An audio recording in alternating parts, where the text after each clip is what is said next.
I'm so excited about this week's box because we're supporting a new farmer. Her name is Claire Hammelman and she grows peonies in Oregon. So the thing about Claire's peonies, and the reason why everywhere is flush with peonies at the moment, is because Oregon is like the biggest state for growing peonies in the US, next to Alaska. And because it's been really, really cold there, typically the flush comes before Mother's Day, but it didn't this year because it was so cold, so they're all flushing now. So in this week's box, we have got 5 peonies. Now you are going to notice that you're going to have some tight ones, some more open ones. They're a grower's bunch, but I promise that through the course of the week, they'll all open up really beautifully.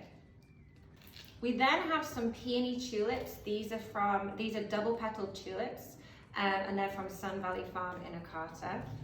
We have some kale from there as well, snapdragons from KB Farm in Watsonville, and cedar from Washington. So we're going to start with the cedar first. Strip the leaves from the stem, and then you want to use it to just cover the perimeter of the vase. So they're really nice and flowy, and this is a new vase, by the way. This is our Daphne vase. I'm really excited about it. I've had it on them on order for months and months and months and months. And I love it because it has a really pretty shape. It has quite a narrow neck, but it can hold a lot of water, which is great because then it just means your flowers last longer. But a narrow neck is also kind of really nice to work with. I know the garden vase has a bit of a wider neck.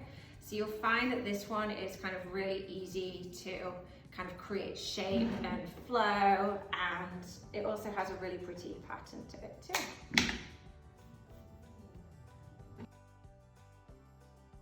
The snapdragons, just strip the greens, cut the ends, and then just add them in front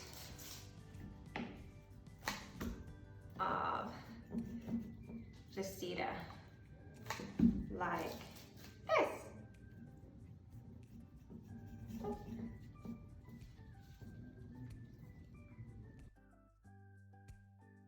Kale, cut down, it's very long. You want to cut it down and then add it right in the middle of the snapdragons.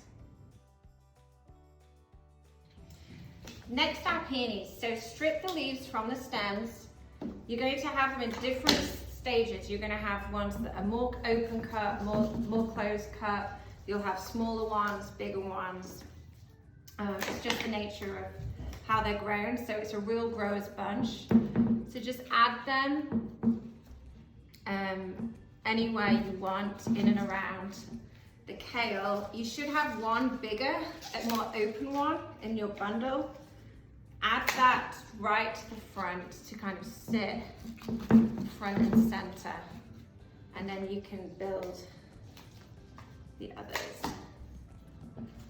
around it. Nobody can ever deny that we don't love peonies, especially local ones that are looking so good this time of year.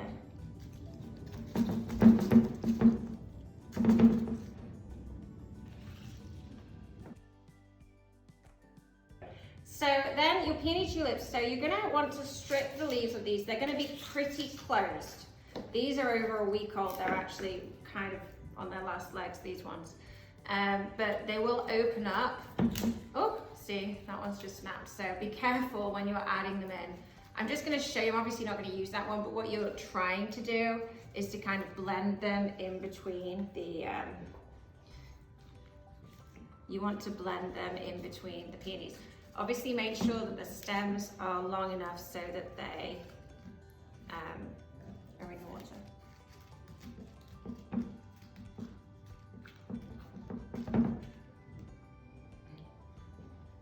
And there we have it. So you can play around with the positioning of the peony tulips and the peonies, and then just gently kind of massage the heads of these every couple of days. Just break the petals apart gently.